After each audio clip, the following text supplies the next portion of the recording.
Welcome back, everyone. Thank you for visiting the YouTube channel for bestbiblecommentaries.com. In this video, I'm going to talk about some new releases and mostly Bible commentaries and theology. Before I do that, I invite you to subscribe to the channel and click the thumbs up button if you like the video, and feel free to leave a comment down below.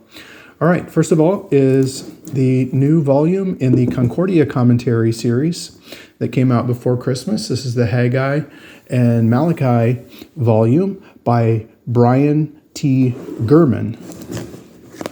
So this is a well-reviewed conservative commentary series from Concordia Publishing. And volumes, I would say it's kind of an underrated series. Here's an example of the text. I'd call it a mid-level commentary. And conservatives who have used these volumes generally praise them, but it's not as well known outside of conservative Lutheran circles. But for your consideration is Hagi and Malachi. Next up is a new release from IVP and from Michael Barrett. It's called On Classic Trinitarianism. Oh, let me try and get it in the frame there a little bit more. It's called Classic Trinitarianism. It's a little bit of a bigger book, as you can tell. Subtitle is Retrieving the Nicene Doctrine of the Triune God. Matthew Barrett.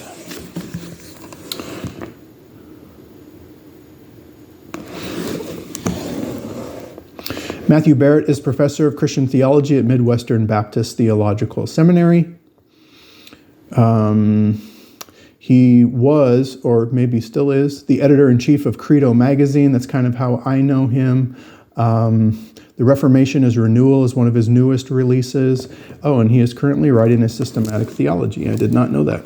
All right, so let's look at the content of this book. Massive book on the Trinity.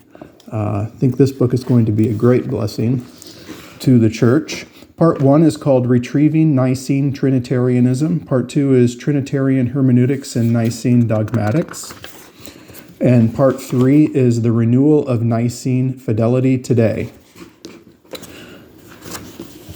So as you can see, it's a two-column format. Sorry if that was too close.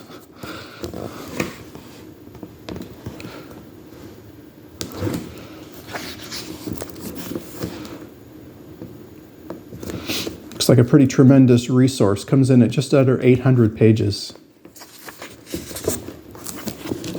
So again, I think this is out now. I think it's been out now for maybe a month or so. But it's called On Classic Trinitarianism. Next up from Baker by Constantine Campbell is Reading Paul as Christian Literature. Subtitle, A Literary, Canonical, and Theological Introduction. Constantine Campbell is professor and research director at Sydney College of Divinity. He was previously at TEDS. All right. Very nice, high-quality hardback book. Part 1, Paul's birth and rebirth. Part 2, Paul's mission. Part 3, Paul's second mission. Part 4, Paul's third mission. Part 5, Paul on trial for Christ. Part 6, Paul's theology. So, really incredible quality. Feels like a textbook, looks like a textbook, maybe for undergraduate level, maybe even high school. Probably not seminary, but I could be wrong about that. Excellent resource for visual learners. All right, next up. Some of us have been waiting for this for 40 years. Just kidding, not 40 years. I mean, the series has been out for 40 plus years. And now we have our first Acts volume. So I believe the plan for this is Acts will be in 2 volumes, I believe. The first one has recently come out, and the second one is, I think, scheduled for about a year from now. It's either the end of this year or the beginning of 2026, if I remember correctly. And I several months ago, I actually asked the author, Steve Walton, about it. So sometimes the authors don't know as much as the publishers even, but nevertheless, I think that was the plan. So Steve Walton is Senior Research Fellow in New Testament at Trinity College, Bristol, and former Secretary of the British New Testament Society. And looks like he's written quite extensively on the book of Acts. So I don't recognize the blurbs. I don't recognize the authors, but you might. So the word commentaries, so I have not spent much time with this. I have not spent any time with this. But they all follow the same format, and they're mid-level commentaries. There are some in the series that are extremely well reviewed, considered among the best for their book of the Bible, and there are others that have not gotten as favorable reviews. So where this is going to fall, I really don't know. I can just tell you that this volume has been very much anticipated by fans of the series. And Acts is usually now one of the books that commentary series will publish first. Acts, the Gospels, Revelation, Genesis. Those are usually among the first published. Romans. But Acts has been missing for quite a long time. All right. Next up is, this is a second edition. That's why it's new, by Douglas Moo. It's the letters to the Colossians and to Philemon in the Pillar New Testament Commentary series. So I have not read any academic reviews to know what the difference is. There's usually, with second editions and updates and those kind of things, depending on the publisher, there's usually, it could be 10 to 20% of new content. Sometimes old content is removed, but more often than not, it's new content that is added. And there's even laws about that. I don't know the specifics, but when you say it's a second edition or an update, like there's even laws in some places of like it has to be this much new material in order to call it new. So you can't just add a page and call it new or a second edition. There has to be a little bit more to it. All right, next up from Erdman's. It's called Trust and Atonement, God, Creation, and Reconciliation by Teresa Morgan, who is the MacDonald Agape Professor of New Testament and Early Christianity at Yale Divinity School. I don't recognize the blurbs. Michael Gorman. That name sounds familiar, although I can't remember why. What is atonement and why does it matter?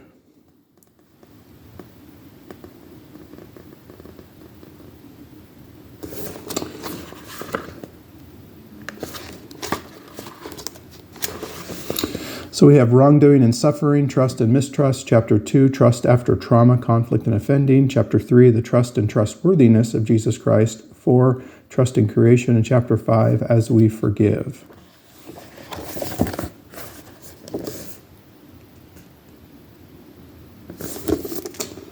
A fresh exploration of atonement rooted in the theology of trust.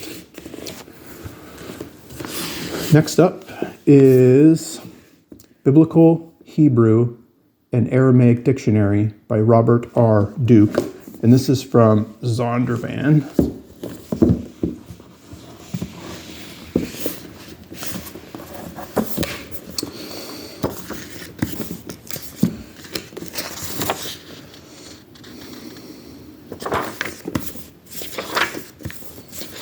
So let's get some examples here.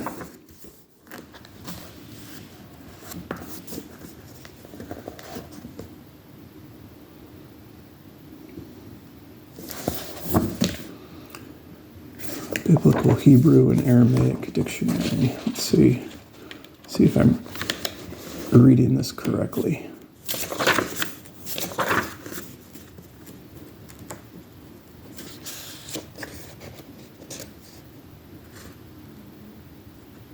Yeah, okay. So it's just in dictionary format. Let's try and show you the kind of close-up of the table of contents so you can see the Hebrew and Aramaic characters. So now I'll just give you an example. So it looks like every page has this kind of organization.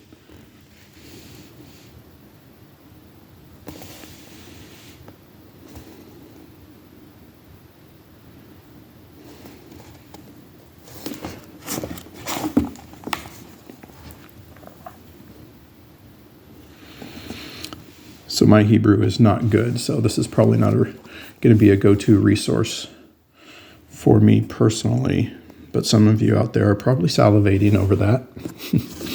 So it's called Biblical Hebrew and Aramaic Dictionary, Robert R. Duke. Robert Duke is professor in the Honors College and former dean of the School of Theology at Azusa Pacific.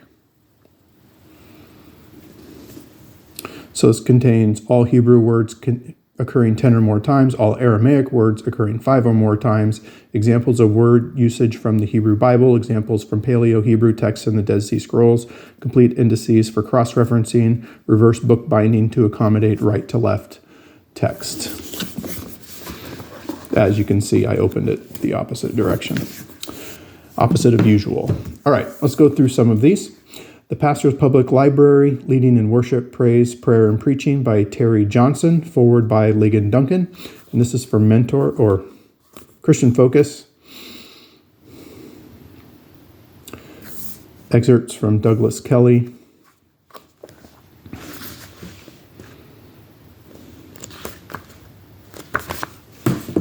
Next up from Lexum is Lexum's Interpreter's Translation. Book of Romans, Greek, English, Interlinear, Paraphrase, Study Notes. This one is by Michael Bird. I think this is a new series. I don't think I should maybe double check. I don't think there are others in this series yet, but I could be wrong. Nijay Gupta is one of the blurbs that I recognize. Okay, well, I'll open to Romans chapter 4. So we have the translation, and then we have the interlinear. Lost the word there for a second.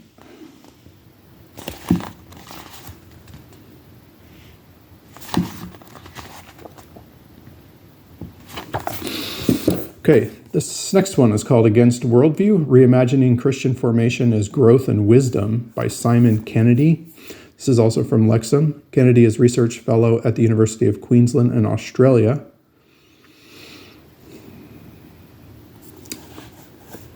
Reframing the Lens of Christian Worldview.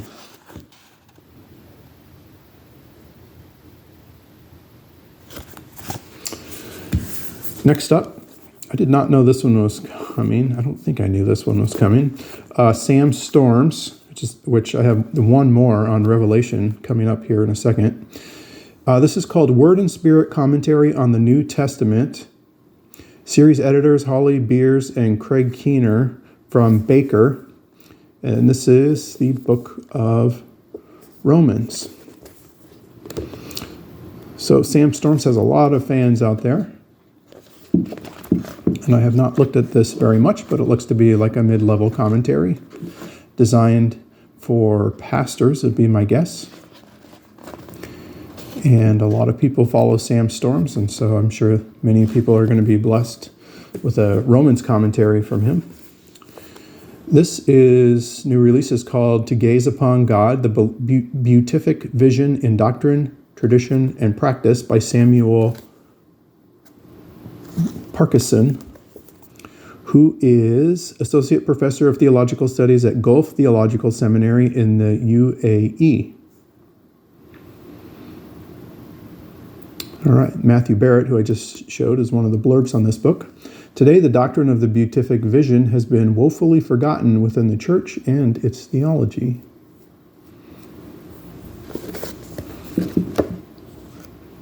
Show you the table of contents if you want to pause the video.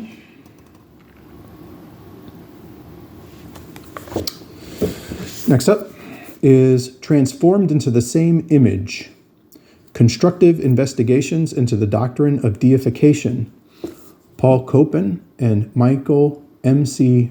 Reardon editors. So Paul Copan, I recognize from apologetics work. It's got some blurbs on here from Van Hooser and others. Paul Copan is the Pledger Family Chair of Philosophy and Ethics at Palm Beach Atlantic University. And Michael Reardon is Academic Dean and Professor of New Testament and Historical Theology at Canada Christian College and School of Graduate Theological Studies. Contributors include Alistair McGrath, L. N. Jervis. Sorry, I cannot pronounce the name. Sorry, my apologies. Michael Gorman is another one. Show you the table of contents if you want to pause it to get an idea.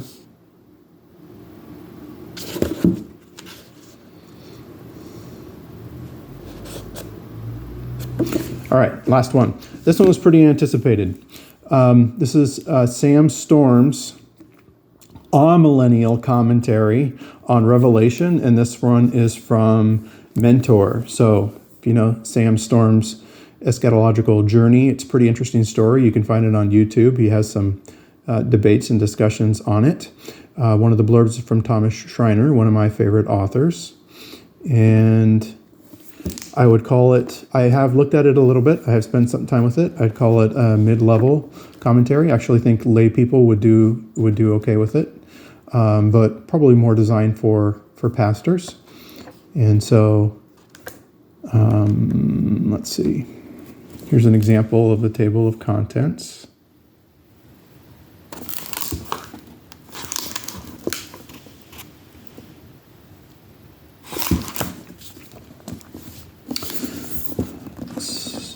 It's just about 550 pages. It's called Our God Reigns, an amillennial commentary on Revelation. All right, there you go. There's new releases. Thanks for watching. See you next time.